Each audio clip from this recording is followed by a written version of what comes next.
Mas batik finisher pala to. Nakauwi. Hindi ko alam yung record. Nakita ko lang doon nung tiningnan ko yung memories ko. Sensya na kayo, dumi ng ano ko. Kasi hindi naman tayo palaging naglilinis.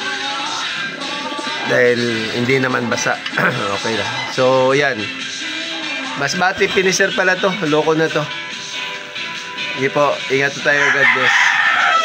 Kumbaga, talagang kahit pa paano umuwi yung mga ibon natin. Yung bloodline talaga is maganda. Dahil yun nga, syempre galing sa magagaling na mga breeder.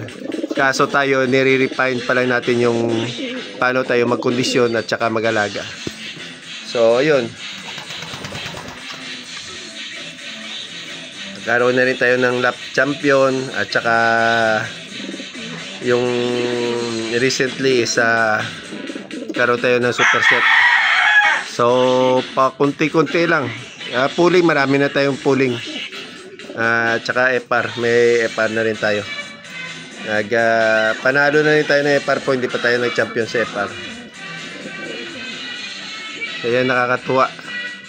Kasi kumbaga hindi naman pala mahuhuli itong mga ibon natin kung palakasan at galingan at patibayan. Sige po, ingat po tayo. God bless, ciao. Saan na ba yun?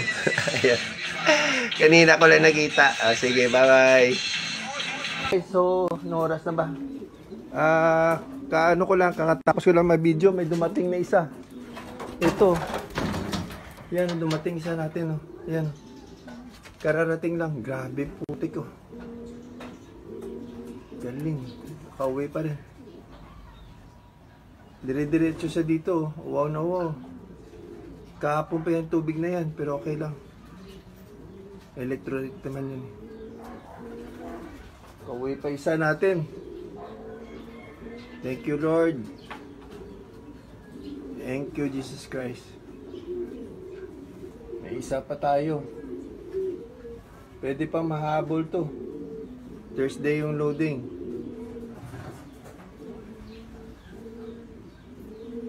Gulat tayo, biglang dumating. Wala na sana pag-asa, buti na lang. Yan, papaligo na tayo ng mga tamad, oh. Ayaw man lang magsiliparan. Mas gusto pa maligo. Nagulat ako, sabi ko, sinong ibon to? Nakapatong dun sa magsisimula na sana kung maglilinis. Oh. Grabe yung bota. Lock natin, guys. Ciao.